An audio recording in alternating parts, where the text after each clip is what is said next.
일본이 틀렸다고요? 20년 경력 우주 전문 기자가 자신의 모든 기사를 정정하겠다고 선언했습니다. 2025년 11월 27일 새벽 1시 13분 전남 고흥 나로우주센터에서 일어난 일입니다. 한국의 누리호 4차 발사를 비웃으며 실패 기사를 준비하던 일본 NHK 다나카 켄지 기자는 그날 밤 충격적인 장면을 목격했습니다. 깜깜한 밤하늘을 가르며 완벽하게 날아오른 누리호. 고도에서 정확히 사출된 13기의 위성, 그리고 환호하는 관제실.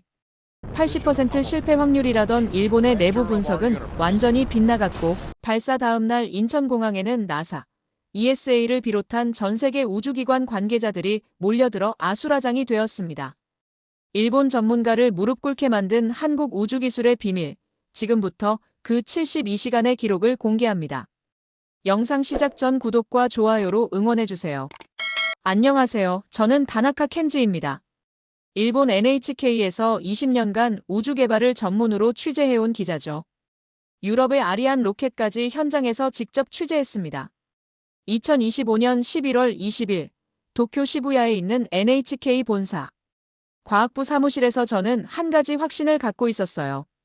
한국의 누리호 4차 발사는 실패할 거라는 확신이었죠. 제 책상 위에는 누리호 관련 자료들이 쌓여 있었습니다. 2021년 1차 발사 실패 영상, 2022년 2차 발사 성공 보도자료, 2023년 3차 발사 기록들. 그동안 저는 이 모든 발사를 취재하며 한 가지 결론을 내렸어요. 한국의 우주기술은 아직 갈 길이 멀다는 것이었죠. 특히 1차 발사 때 3단 엔진 문제로 궤도 진입에 실패한 장면은 제 기사의 주요 근거였습니다. 저는 당시 이렇게 썼죠. 한국형 발사체는 러시아 나로호의 기술을 참고했지만 핵심 기술 부족으로 실패했다. 독자 개발이라고 주장하지만 실상은 다르다. 2차 발사가 성공했을 때도 제 생각은 바뀌지 않았어요.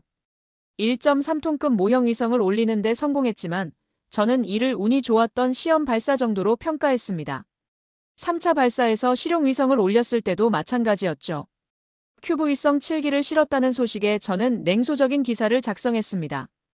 그런데 11월 20일 제 이메일로 한 통의 보도자료가 도착했어요. 누리호 4차 발사가 11월 27일 새벽 1시 13분에 예정되어 있다는 내용이었습니다. 새벽 1시. 저는 즉시 잭사 관계자에게 전화를 걸었죠. 야마다 선배는 30년 경력의 로켓 엔진 전문가입니다. 그의 대답은 명확했어요. 다나카, 새벽 발사는 위험천만한 도박이야.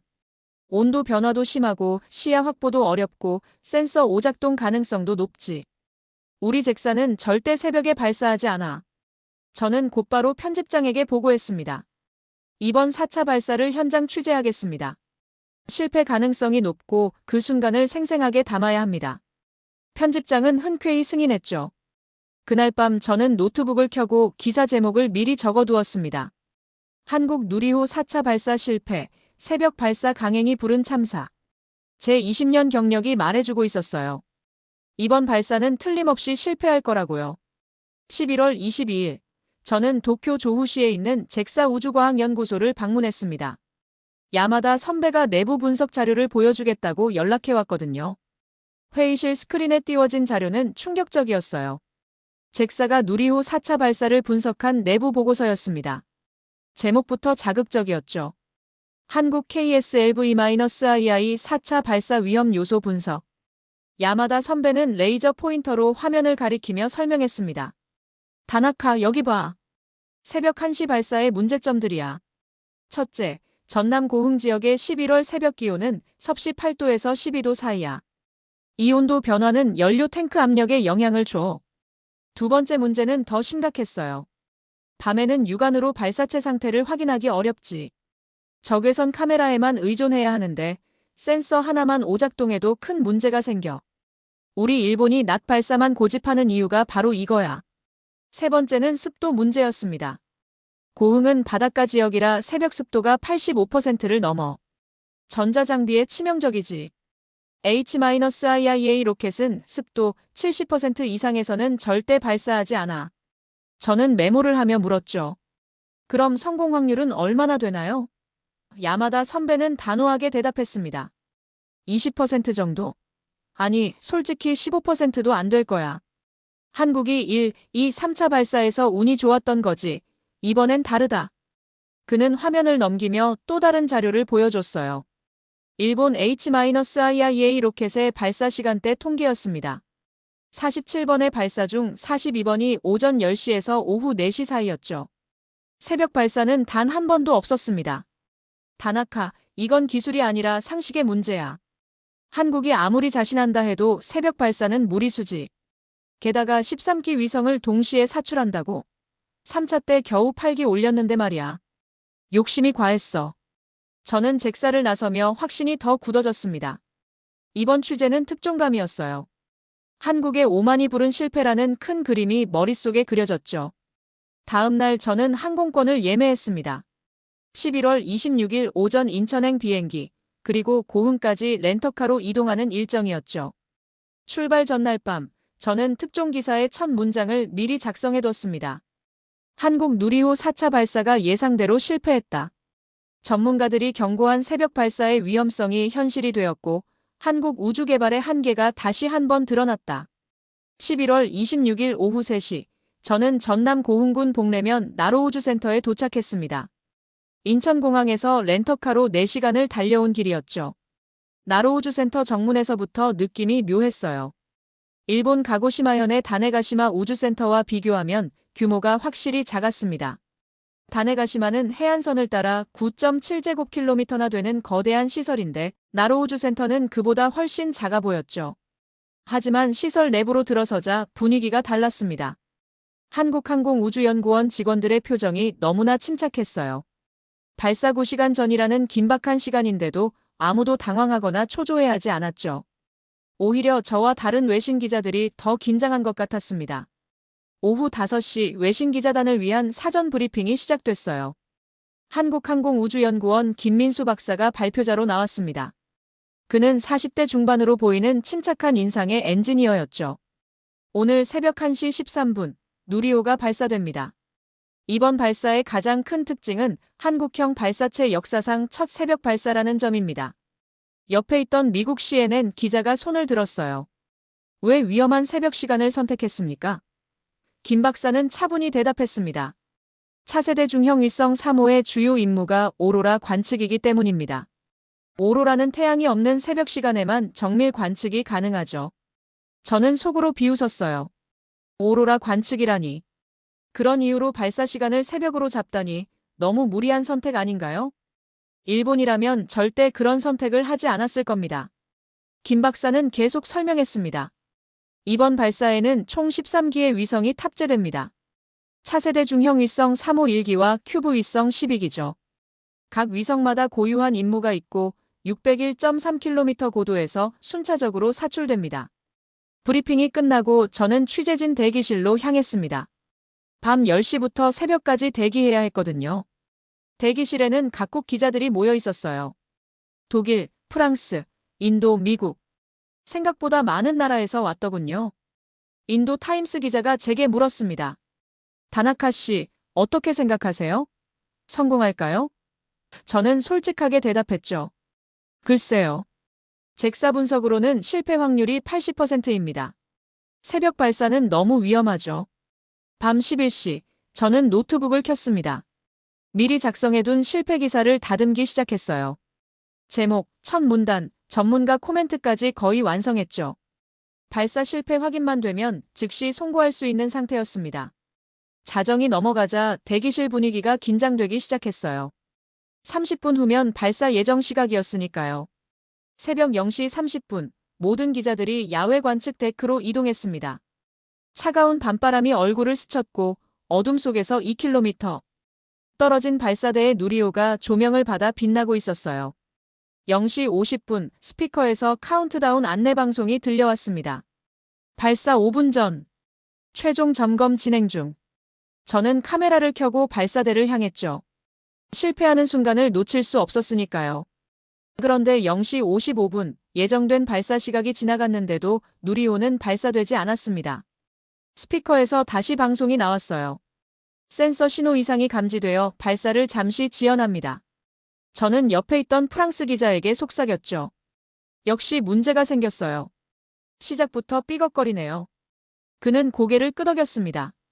관측 데크는 술렁이기 시작했어요. 15분이 지났고 점점 더 많은 기자들이 불안한 표정을 지었습니다. 저는 노트북 화면을 확인했죠. 실패 기사 제목이 빛나고 있었습니다. 1시 10분, 갑자기 스피커에서 다시 방송이 나왔어요. 센서 문제 해결 완료. 발사 3분 전. 심장이 뛰기 시작했습니다. T-60초. 발사대 주변에 불필요한 장비들이 후퇴했어요. 하얀 수증기가 누리호 하단에서 피어올랐습니다. T-30초. 저는 숨을 죽였습니다. 이제 곧 실패하는 장면을 보게 되겠죠. T-10, 9, 8. 카운트다운이 계속됐습니다. 3, 2, 1 점화. 순간 어둠을 가르는 거대한 불기둥이 솟아올랐습니다. 누리호의 75톤급 액체 엔진 사기가 동시에 점화되며 엄청난 굉음과 함께 하늘로 치솟기 시작했어요. 새벽 1시 13분, 정확한 시각이었죠. 발사대를 떠난 누리호는 곧게, 정말 완벽하게 곧게 상승했습니다. 일본 H-IIA 로켓과 똑같은 궤적이었어요. 불꽃이 밤하늘을 밝히며 점점 높이 올라갔습니다. 127초 후, 1단 분리가 이루어졌어요. 스피커에서 관제실 음성이 들렸습니다. 1단 분리 성공. 2단 엔진 정상 작동 중. 저는 망연자실했습니다. 이건 뭔가 이상했어요. 너무 완벽했거든요. 274초 후 페어링 분리가 진행됐습니다. 페어링 분리 성공. 위성 보호 완료. 저는 카메라를 든 손이 떨리기 시작했죠. 852초, 즉 발사 14분 12초 후였습니다. 스피커에서 환호성이 터져나왔어요. 601.3km 고도 도달. 위성 사출 시작. 관측 데크에 있던 한국 직원들이 박수를 치기 시작했습니다. 외신 기자들도 하나둘 박수에 동참했죠. 차세대 중형 위성 3호가 먼저 사출됐고 이어서 큐브 위성 12기가 순차적으로 분리됐습니다. 모든 위성 사출 완료. 누리호 4차 발사 성공. 그 순간 저는 노트북 화면을 바라봤습니다. 한국 누리호 4차 발사 실패라는 제목이 화면에 떠 있었어요. 제 손은 딜리트 키 위에서 멈춰 있었죠. 주변 모든 사람들이 환호하고 있었지만 저는 그저 멍하니 서 있을 수밖에 없었습니다. 새벽 3시, 발사 후 브리핑실에 다시 모였습니다. 성공적인 발사 직후라 분위기는 축제 같았지만 저는 혼란스러웠어요. 20년 경력이 말해주던 확신이 완전히 무너졌거든요. 김민수 박사가 다시 단상에 올랐습니다. 그의 얼굴에는 안도와 자부심이 섞여 있었죠. 궁금하신 점이 있으시면 질문해 주세요. 저는 손을 들었습니다. 다나카 켄지, NHK입니다. 누리호가 러시아 나로호의 기술을 기반으로 했다는 분석이 일본에 있는데요. 실제로는 어떻습니까? 김 박사는 잠시 미소를 지었어요. 좋은 질문입니다. 2013년 나로호가 성공했을 때 우리는 러시아로부터 일단 액체 엔진을 받아 사용했죠. 그게 전부입니다. 기술 이전은 없었어요. 단지 발사 경험만 얻었을 뿐입니다. 그는 화면에 누리호 엔진 사진을 띄웠습니다. 2010년부터 우리는 완전히 처음부터 시작했어요. 75톤급 케로신 액체 엔진을 독자 개발하는 게 목표였죠. 러시아 엔진과는 설계 자체가 달랐습니다. 얼마나 걸렸습니까? 제가 다시 물었어요. 12년입니다.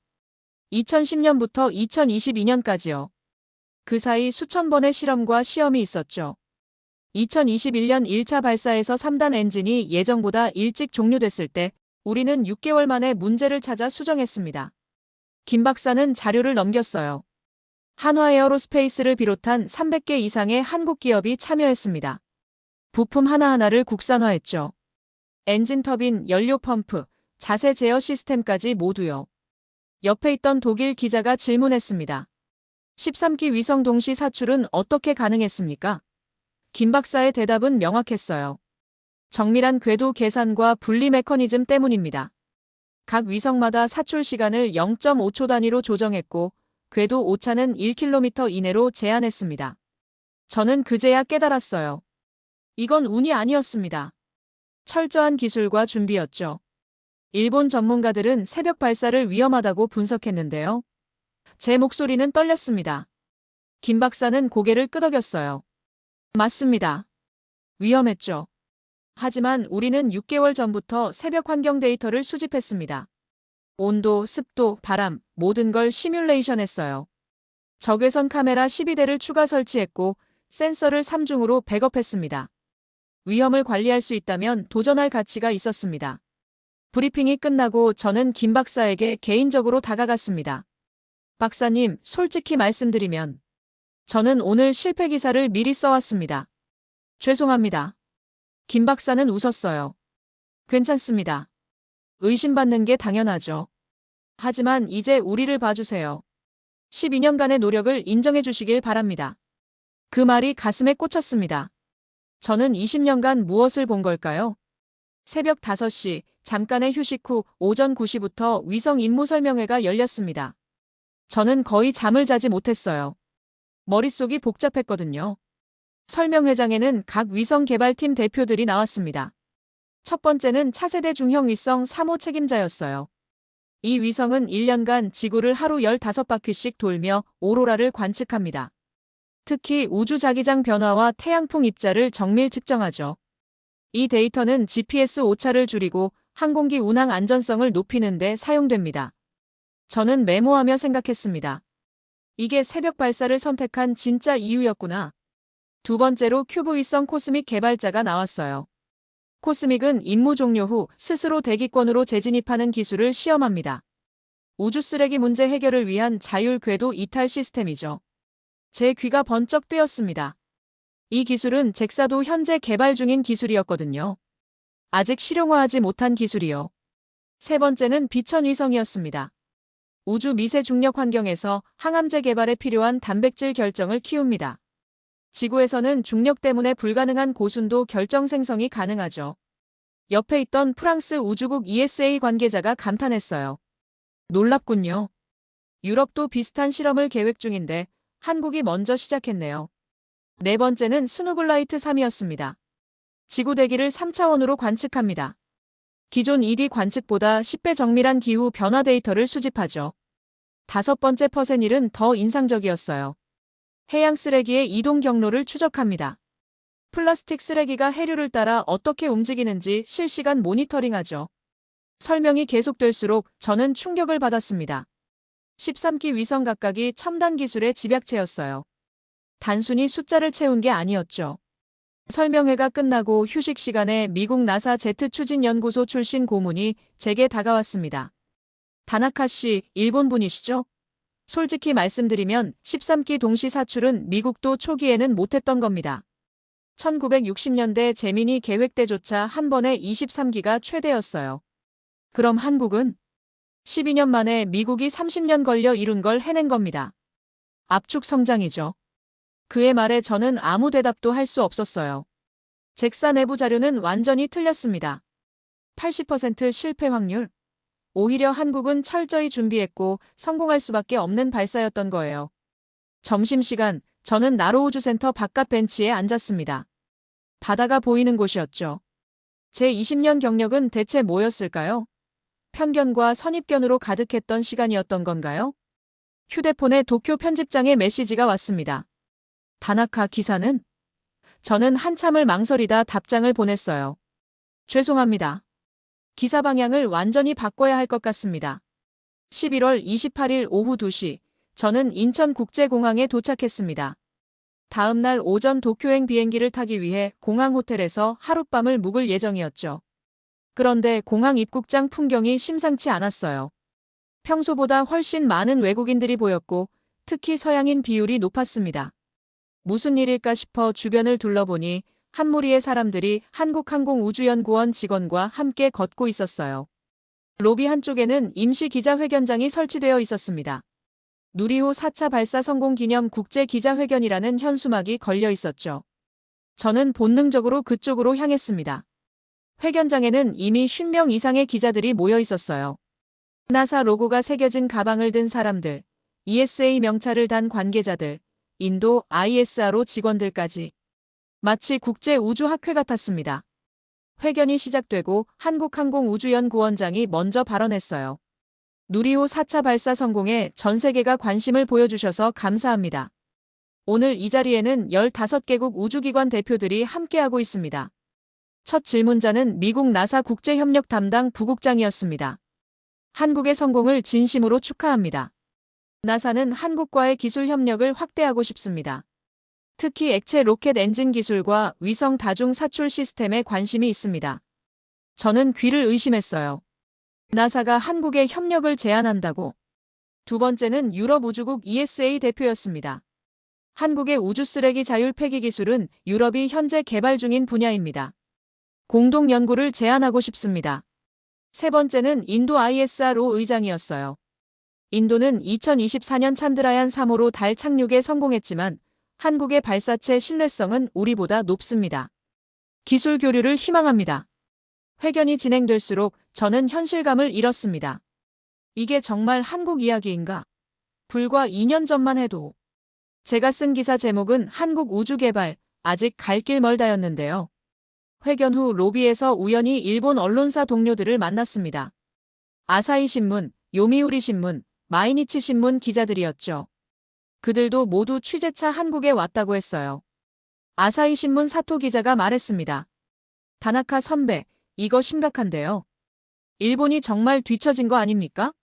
H3 로켓은 2023년 발사 실패했고 아직 안정화 단계인데 한국은 벌써 4연속 성공 아닙니까? 요미우리 신문 기자도 거들었어요. 잭사 예산은 매년 줄고 있고 민간 참여도 더딥니다. 한국은 하나 같은 대기업이 적극 참여하는데 말이죠. 저는 그들에게 고백했습니다. 사실 저도 이번에 실패 기사를 준비하고 왔었어요. 하지만 완전히 틀렸습니다. 한국은 철저히 준비했고 기술력도 확실했어요.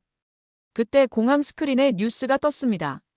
누리호 4차 발사 성공, 한국 우주 강국 도약, 세계 7번째 1톤급 위성 발사 능력 보유국 위상 확고. 사토 기자가 한숨을 쉬었어요. 우리가 인정해야 할 때입니다. 한국은 더 이상 추격자가 아니에요. 이제는 경쟁자죠. 저녁 9시 호텔방에서 저는 노트북을 켰습니다. 도쿄행 비행기는 다음 날 오전 10시였죠. 그 전에 해야 할 일이 있었습니다. 새로운 기사를 쓰는 것. 제목은 이렇게 정했어요. 내가 틀렸다. 한국 누리호가 증명한 진짜 우주기술력. 손가락이 키보드 위에서 움직이기 시작했습니다. 11월 29일 오후 3시, 저는 도쿄 NHK 본사로 복귀했습니다. 곧바로 편집장 집무실로 향했죠. 편집장은 제 표정을 보더니 물었어요. 다나카, 무슨 일 있었나? 저는 가방에서 노트북을 꺼내며 대답했습니다. 편집장님, 제가 지난 5년간 쓴 누리호 관련 기사 전부를 정정하고 싶습니다. 편집장의 얼굴이 굳었어요. 뭐라고? 정정? 이유가 뭔가? 제가 완전히 틀렸습니다. 한국 누리호는 운이 아니었어요. 철저한 기술과 12년의 준비였습니다. 러시아 기술 복사라는 제 분석도 틀렸고 새벽 발사가 무리수라는 판단도 틀렸습니다. 저는 노트북을 열어 인천공항 기자회견 영상을 보여줬어요. 나사, ESA, ISRO 대표들이 한국과의 협력을 제안하는 장면이었죠. 편집장은 영상을 보며 심각한 표정을 지었습니다. 다나카, 자네 정정 기사를 내면 일본 내에서 반발이 클 거야. 특히 잭사 관계자들이 가만히 있지 않을 거고. 알고 있습니다. 하지만 기자로서 해야 할 일입니다. 사실을 왜곡한 건 제 책임이니까요. 편집장은 한참을 고민하더니 고개를 끄덕였어요. 좋아. 하지만 조건이 있어. 감정적으로 쓰지 말고 팩트만 담아. 그리고 잭사에도 반론 기회를 줘야 해. 다음 날 11월 30일 제 정정 기사가 NHK 온라인에 게재됐습니다. 제목은 한국 누리호에 대한 오해와 진실한 우주 전문 기자의 고백이었죠. 기사는 이렇게 시작했어요. 저는 지난 5년간 한국 우주 개발을 과소평가했습니다. 2021년 1차 발사부터 2023년 3차 발사까지 제 기사들은 편견으로 가득했습니다. 이 자리를 빌려 정정하고자 합니다. 기사에는 구체적인 데이터를 담았어요. 75톤급 캐로신 엔진의 독자 개발 과정, 13기 위성 동시 사출의 기술적 의미, 새벽 발사 전략의 과학적 근거, 한화에어로스페이스 등 민간 기업 참여의 중요성까지. 특히 강조한 부분은 이것이었습니다. 한국이 12년 만에 이룬 것은 미국이 30년, 유럽이 25년 걸린 것과 같은 수준입니다. 이는 압축 성장의 놀라운 사례이며 일본이 배워야 할 점입니다.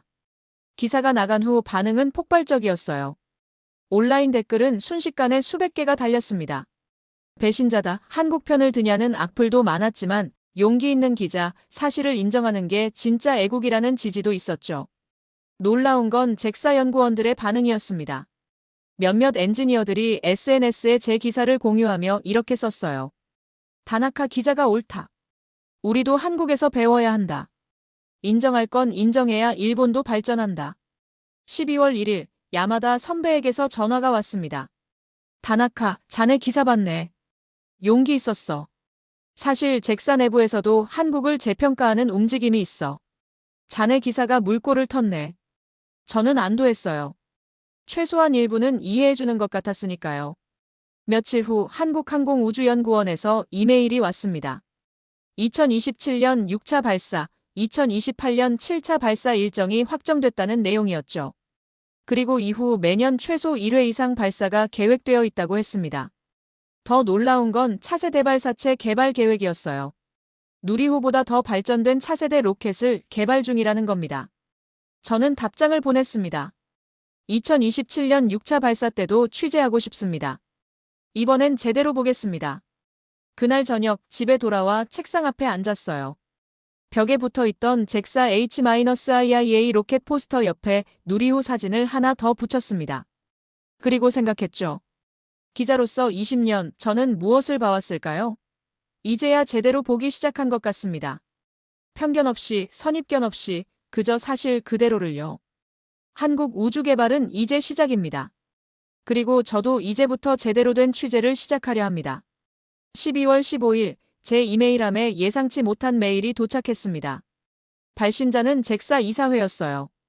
다나카 씨, 12월 20일 잭사-한국항공우주연구원 기술교류회의가 도쿄에서 열립니다. 통역 및 자문위원으로 참석해 주실 수 있습니까? 저는 화면을 몇 번이나 다시 읽었습니다. 잭사가 한국과 기술교류회의를? 제가 그 자리에? 12월 20일 오전 도쿄 조후시 잭사 본부 회의실에는 양국 엔지니어 15명이 모였습니다. 한국에서 김민수 박사를 포함한 누리호 핵심 개발진이 왔고 일본에서는 H3 로켓 책임자들이 참석했죠. 회의는 놀라울 정도로 솔직했어요. 잭사 측이 먼저 물었습니다. 새벽 발사 환경 시뮬레이션 기술을 공유해 주실 수 있습니까?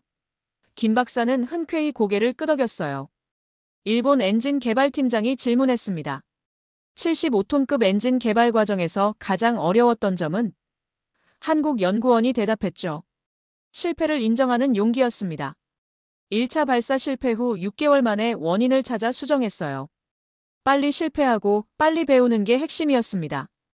회의 내내 저는 통역을 하며 생각했습니다. 이게 진짜 협력이구나. 경쟁이 아니라 함께 성장하는 것. 회의가 끝나고 김 박사가 제게 다가왔어요. 다나카 기자님, 정정 기사 잘 봤습니다. 용기 있는 선택이었어요. 저는 고개를 숙였죠. 늦었지만 이제라도 제대로 보려 합니다. 그날 저녁 집으로 돌아오는 전철 안에서 창밖을 바라봤습니다. 겨울 하늘에 별들이 빛나고 있었어요. 저 우주 어딘가에 누리호가 쏘아올린 13기 위성이 지구를 돌고 있겠죠. 2027년 6차 발사, 2028년 7차 발사. 저는 그 모든 순간을 다시 취재할 겁니다. 이번엔 편견 없이 사실 그대로. 한국과 일본, 우리는 이제 함께 우주를 향해 나아갑니다. 여러분, 여기까지 긴 이야기 들어주셔서 감사합니다. 만약 이 이야기가 도움이 되었다면 구독과 좋아요 부탁드립니다. 앞으로도 세계가 주목하는 한국의 이야기를 계속 전하겠습니다. 감사합니다.